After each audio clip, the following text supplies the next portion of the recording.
নমস্কার, আমি গোবিন্দদেব গোস্বামী অ্যাস্ট্রোলজিতে সবাইকে স্বাগত জানাই। আজকের আলোচনার বিষয়বস্তু বছরের অন্তিম মাস, শেষ মাস 2024-এর শেষ মাস ডিসেম্বর মাসে মকর রাশির জাতক জাতিকারা কেমন থাকবেন, কেমন মন মানসিকতা, শরীর, দাম্পত্য, বিবাহ, প্রেম, উপার্জন কেমন থাকছে সে বিষয়ে একটা সম্যক ধারণা দেওয়াই হচ্ছে আজকের আলোচনার মূল উদ্দেশ্য। যারা মকর রাশির জাতক জাতিকারা আছেন তারা দীর্ঘদিন সাড়ে সাতির প্রভাবে দুর্ভোগের মধ্যে চলছেন। এই সময় কিন্তু আপনার একটা আলোর রেখা আপনি পাচ্ছেন এবং পেতে চলেছেন আরও ভালোভাবে। সুতরাং এই সময়টা আপনাকে কিন্তু কাজে লাগাতে হবে। যাই হোক, সংক্ষেপে একদম গ্রহাবস্থান বলে দিচ্ছি। ডিসেম্বর মাসে মকর রাশির জাতক জাতিকাদের কিভাবে গ্রহাবস্থান আছে বলে নিই সংক্ষেপে। মকর রাশি 1 লিখে রেখেছি, এখানে শুক্র বসে আছেন 27 তারিখ পর্যন্ত। তারপর তিনি দ্বিতীয় যাচ্ছেন, অর্থাৎ আপনার ধনস্থানে চলে যাচ্ছেন। এই 1 নম্বর অর্থাৎ মকর রাশির অধিপতি শনি, তিনি তার আনন্দময় গৃহ 2 নম্বর ঘর, যেখানে আপনাদের সঞ্চয়, ব্যাংক ব্যালেন্স ইত্যাদি বিবেচনা করা হয়, সেই জায়গায় বসে আছেন। তৃতীয় রাহু বসে আছেন, তৃতীয়ের অধিপতি বৃহস্পতি পঞ্চমে বৃষ রাশিতে বসে আছেন। চতুর্থের অধিপতি মেষ রাশির অধিপতি, তিনি কিন্তু সপ্তমে নিচস্থ অবস্থায় আছেন। পঞ্চমের অধিপতি শুক্র, তিনি রাশিতে বসে আছেন। পঞ্চমে বৃহস্পতি বসে আছেন বৃষ রাশিতে। ষষ্ঠ মিথুন রাশির ঘর অধিপতি বুধ, তিনি বসে আছেন একাদশে। সপ্তমের অধিপতি হচ্ছেন চন্দ্রদেব, তিনি 54 ঘন্টা অন্তর পরিভ্রমণ করেন। এখানে মঙ্গল নিচস্থ অবস্থায় আছেন, পুরো মাসটাই থাকছেন। অষ্টমের অধিপতি রবি বা সূর্য, তিনি কিন্তু 15 তারিখ পর্যন্ত একাদশে অর্থাৎ বৃশ্চিক রাশিতে আছেন। তারপর তিনি 15 তারিখের পর চলে যাচ্ছেন ধনুতে। নবমের অধিপতি বুধ অর্থাৎ কন্যা রাশির অধিপতি বুধ, তিনি একাদশে এবং এখানে কেতু বসে আছেন। দশমের অধিপতি তুলা রাশির অধিপতি শুক্র, তিনি রাশিতে বসে গেছেন, বলেছি 27 তারিখ পর্যন্ত থাকছেন। তারপর কিন্তু তিনি দ্বিতীয় চলে যাচ্ছেন। একাদশে বুধ বসে আছেন, একাদশের অধিপতি মঙ্গল, তিনি কিন্তু সপ্তমে নিচস্থ অবস্থায় আছেন। এবং দ্বাদশের অধিপতি বৃহস্পতি, তিনি পঞ্চমে। দ্বাদশে রবি 15 তারিখের পর যাচ্ছেন। এই হচ্ছে মকর রাশির সাপেক্ষে গ্রহাবস্থান, যেটা খুব খুব দুর্লভ। মকর রাশির জাতক জাতিকারা আপনার দৃষ্টি বোর্ডের উপর রাখুন। কেন দুর্লভ বলছি বুঝতে পারবেন। যাই হোক, 1 নম্বর ঘর শরীর স্বাস্থ্য তনুস্থান, সেখানে শুক্র বসে আছেন, তার অধিপতি শনি মার্গী হয়ে দ্বিতীয় আছেন। মঙ্গলের একটা নিচ দৃষ্টি আছে। শরীর স্বাস্থ্য খুব খারাপ যাবে না, তবে ব্লাড রিলেটেড ছোটোখাটো সমস্যা আসতে পারে। প্রেশার, সুগার, ছোট ছোট রক্তপাত যোগ আসতে পারে। যদিও তিনি কেন্দ্রে বসে আছেন, কিন্তু কেন্দ্রের নিচস্থ অবস্থায় থাকার সুবাদে বড় কোনো ক্ষয়ক্ষতি না করলেও এই ধরনের ক্ষয়ক্ষতিগুলো হওয়ার সম্ভাবনা আছে। দ্বিতীয়ত, আপনাকে কথাবার্তাটা একটু সংযত হয়ে বলতে হবে। যদিও খুব একটা সমস্যা থাকছে না, কারণ বুধ হচ্ছেন ষষ্ঠ স্থান থেকে রিপুঋণ রোগ শত্রু বিবেচনা করা হয়। এখান থেকে দেখা যাচ্ছে যে সামান্য ত্বকের সম্ভাবনা ছিল, ত্বকের সমস্যা, বাট তিনি একাদশে বসে গেছেন, খুব একটা সমস্যা দেখা যাচ্ছে না। তবুও একটু সাবধানতা অবলম্বন করা ভালো। যাই হোক, এই প্রথমের অধিপতি 1 নম্বর ঘরের অধিপতি, তিনি কিন্তু 2 নম্বর ঘরে অর্থাৎ কুম্ভ রাশিতে শনির আনন্দময় গৃহ, যেখানে তিনি খুব থাকতে পছন্দ করেন, সেখানে কিন্তু অবস্থান করছেন। সেখান থেকে আমরা ব্যাংক ব্যালেন্স, সঞ্চয় ইত্যাদি বিবেচনা করি। আপনারা পরীক্ষা করুন, যারা মকর রাশির জাতক জাতিকা আছেন, আপনাদের সাড়ে সাতির অন্তিম পর্ব চলা সত্ত্বেও আপনারা কিন্তু এই মুহূর্তে আগের তুলনায় অনেক ভালো আছেন, অনেকটা ভালো উপার্জনের মাধ্যমে সঞ্চয় করতে পারছেন এবং ডিসেম্বর মাস জুড়ে পারবেন। ও সঞ্চয় যোগ খুব ভালো। সরি, তৃতীয় রাহু বসে আছেন, যোগাযোগ, ভ্রাতা, পরাক্রম ইত্যাদি, এবং তার অধিপতি পঞ্চমে। রাহু একটু আপনার মনটাকে ডাইভার্ট করবে, অর্থাৎ ভাইদের সাথে সম্পর্ক একটু সমস্যা তৈরি করলেও করতে পারে, উদ্ভট যোগাযোগ তৈরি করে দেবে। কিন্তু বৃহস্পতি যেহেতু পঞ্চমে চলে গেছেন, ভালো কোণে চলে গেছেন, তিনি কিন্তু সেটাকে অনেকটা আবার টার্গেটে পৌঁছে দেবেন। অর্থাৎ আপনি ভুল পথে গেলেও আপনাকে কিন্তু অনেকটা সংশোধন করে দেবেন। তবে রাহু তার চরিত্র বজায় রাখার জন্য ভুল যোগাযোগে আপনাকে নিয়ে যেতে পারে, ভাইদের সাথে একটা সমস্যা তৈরি করে দিতে পারে। সেক্ষেত্রে একটু সংযত থাকুন, তাইলে কিন্তু ঠিকঠাক চলবে। পরাক্রমতা অতিরিক্ত দেখাতে যাবে রাহু, তাতে একটু সমস্যা তৈরি হবে। কিন্তু বৃহস্পতি যেহেতু তার অধিপতি হয়ে পঞ্চমে আছেন, সেই সমস্যাটা নিশ্চিত বেশ কিছুটা আপনি সামলে নিতে পারবেন। চতুর্থ ঘর, মেষ রাশির ঘর, অধিপতি মঙ্গল সপ্তমে আছেন, কেন্দ্রে কিন্তু নিচস্থ। যাই হোক, চতুর্থ ঘর থেকে সুখ, শান্তি, মা, যানবাহন, গৃহ ইত্যাদি বিবেচনা করা হয়। আপনাদের গৃহ কেনা বেচার একটা যোগ দেখা যাচ্ছে, যানবাহন কেনা বেচা হতে পারে। সুখ স্বাচ্ছন্দ্য, যেহেতু মঙ্গল কেন্দ্রে আছেন, যথেষ্ট ভালো, কিন্তু যেহেতু নিচস্থ, কিছু ক্ষেত্রে সাময়িক ছোটোখাটো সমস্যা, সেগুলো কিন্তু ওভারকাম করতে হবে আপনাকে। এগুলোকে ঠিক রাখার চেষ্টা করুন। হ্যাঁ, যানবাহন কেনার সময় কাগজপত্রগুলো একটু দেখে নেবেন, এটা দেখার প্রয়োজন আছে। কারণ আগে বলেছি, যোগাযোগের ভুল হতে পারে কিছু কিছু জায়গায়, সেক্ষেত্রে দেখা গেল আপনার কিছু সমস্যা হতে পারে, কারণ মঙ্গল নিচস্থ অবস্থায় আছেন।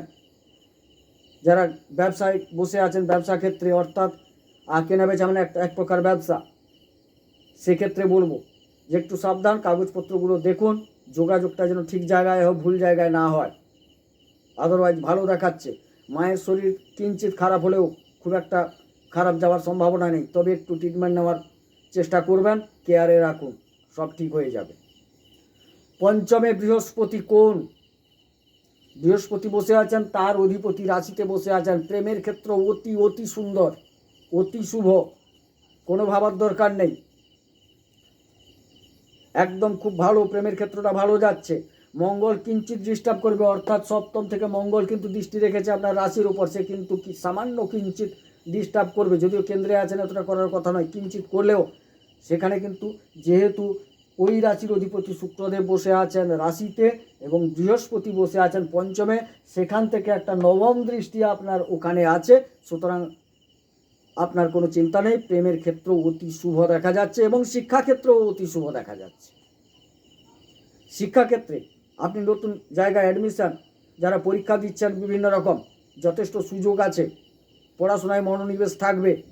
বৃহস্পতির পূর্ণ দৃষ্টি আছে, শুক্র বসে আছে, দেখুন শুক্র বসে আছেন, দৈত্যগুরু দেবগুরু সেখানে পূর্ণ দৃষ্টি রেখেছেন, এবং তার অধিপতি শনি, গ্রহদের শিক্ষক বলা হয়, তিনি দ্বিতীয় আছেন। ভাবার দরকার নেই, পড়াশোনাও ভালো হবে। সন্তান নেওয়ার ক্ষেত্রেও ভালো যোগ দেখাচ্ছে, কিন্তু সন্তান যারা নিতে চাইছেন তাদের বলবো অল্প বিস্তর ডাক্তারের সাথে একটা পরামর্শ করুন, তাতে ভালো ফল হবে। ষষ্ঠের অধিপতি বুধ, অর্থাৎ মিথুন রাশির অধিপতি বুধ, এবং তিনি নবমের অধিপতি হয়ে একাদশে, যেহেতু একাদশে বুধ চলে গেছেন, আপনাকে বলবো ষষ্ঠ স্থান রিপুঋণ রোগ শত্রু, এবং বুধ হচ্ছেন বাক্যের কারক গ্রহ, আপনার বাক্যটাকে সংযত রাখুন, অবশ্যই শত্রু অবদমিত হবে, চিন্তা করার দরকার নেই, কিছু একদম চিন্তা করার দরকার নেই, খুব ভালো ফল পাবেন। ঋণ মুক্ত হওয়ার সম্ভাবনা দেখাচ্ছে, কারণ একাদশে চলে গেছেন, ষষ্ঠপতি একাদশে চলে গেছেন, ভাবার বেশি দরকার নেই, অবশ্যই ভালো সময় আসছে। আর কিছু রোগ ব্যাধি সেগুলোও কিন্তু উপশমের দিকে, কারণ ষষ্ঠের অধিপতি একাদশে চলে গেছেন, একাদশে প্রায় সব গ্রহই ভালো ফল দেন, সুতরাং রোগ একটা উপশমের দিকে যাবে, সেক্ষেত্রে ভাবার দরকার নেই। সপ্তমে মঙ্গল নিচস্থ কিন্তু কেন্দ্রে। এবারে বলবো, দাম্পত্য জীবনে ছোটোখাটো সমস্যা আসতে পারে, বৃহত্তর কিছু নয়, সেটাকে আপনাকে সামলে নিতে হবে।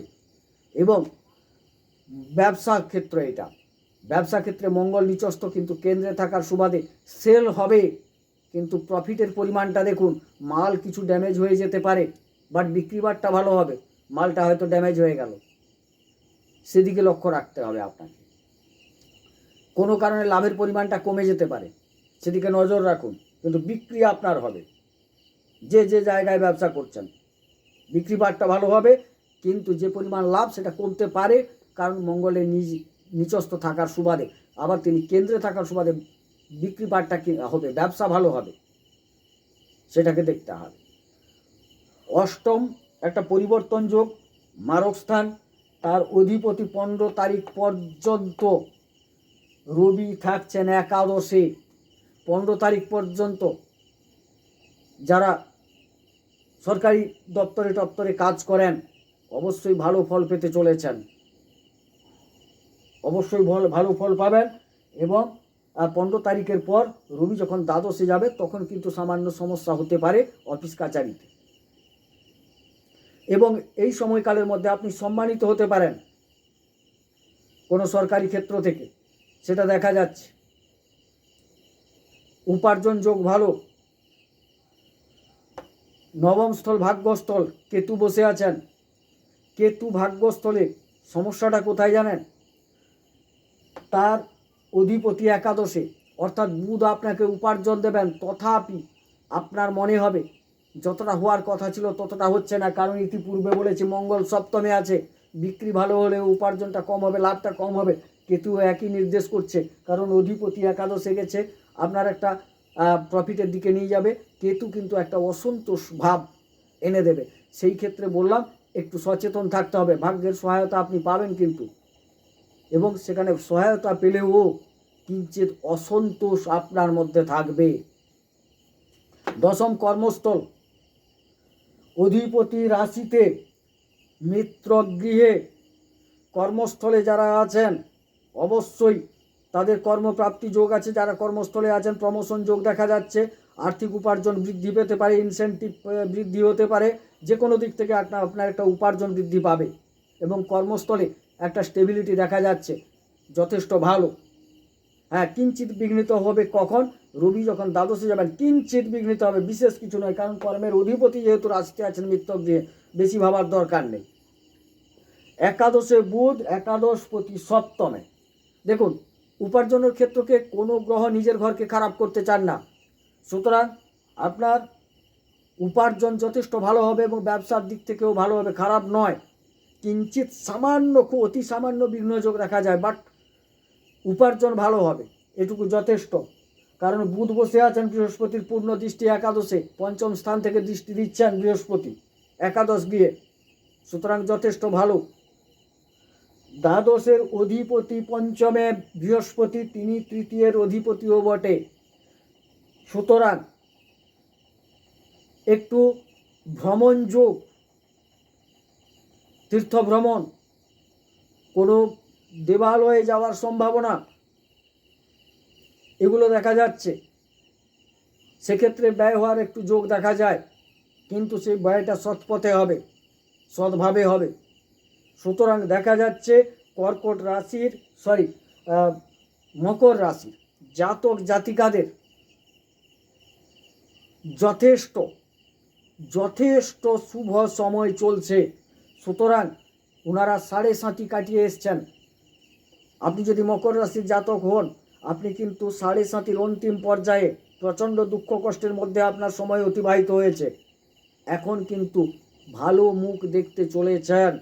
সময়টাকে কাজে লাগাতে হবে, কারণ আপনার রাশির অধিপতি শনিদেব, তিনি দ্বিতীয় গেছেন। শনিদেবের চরিত্রটা হচ্ছে আপনাকে খাটিয়ে নেবেন, অর্থাৎ এক কথায় লোহাকে পিটিয়ে ইস্পাত তৈরি করা হচ্ছে শনিদেবের কাজ। আমরা গদা কোথায় যাকে বলি, গাধা পিটিয়ে ঘোড়া বানানো শনিদেবের কাজ। সুতরাং আপনাকে দিয়ে করিয়ে নেবে, বাট আপনাকে যথেষ্ট প্রফিট দেবেন, যথেষ্ট ভালো সময় শনিদেব দিয়েছেন, ব্যবহার করার দায়িত্বটা আপনার। আমি আগেও বলেছি, কর্মযুক্ত ভাগ্য সমান ফল। সময় আপনার জন্য অপেক্ষা করে আছে, সময় রেডি, শুধু আপনি আপনার কাজটা এবার করুন, শুভ ফল পাবেন অবশ্যই অবশ্যই পাবেন। এবার বলি, হ্যাঁ, কিঞ্চিত প্রতিকারের প্রয়োজন আছে। সেরকম কোনো বৃহত্তর প্রতিকার এখানে দেখছি না। আপনাকে বলি, মঙ্গলকে একটু ঠিক করে নেবেন, মঙ্গলটাকে ঠিক করুন, রবিটাকে কিঞ্চিত ঠিক করুন,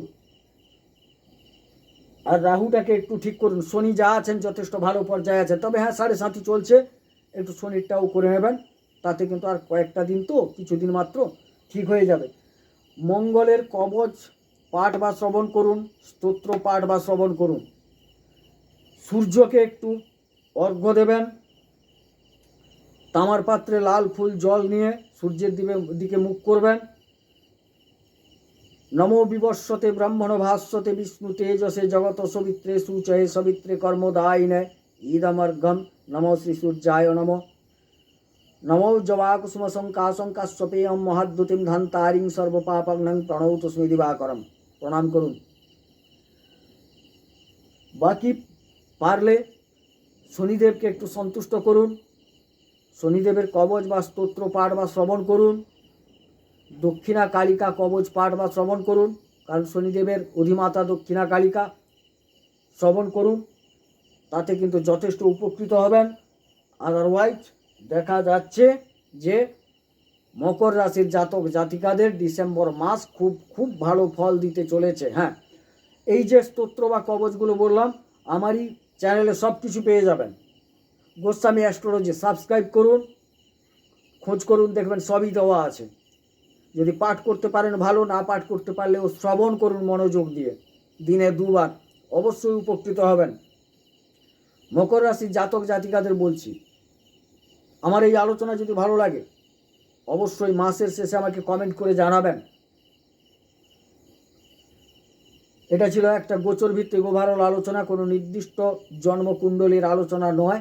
আপনার জন্মকুণ্ডলীতে গ্রহাবস্থান যদি মোটামুটি ভালো থাকে অবশ্যই ভালো ফল পাবেন, আর অতিরিক্ত খারাপ থাকলেও কিঞ্চিত ভালো ফল পেতে বাধ্য, কারণ গ্রহগণ ভালো ফল দেওয়ার জন্য যে যার জায়গায় বসে গেছেন, বাকি সেটাকে কাজে লাগাবার দায়িত্ব আপনার।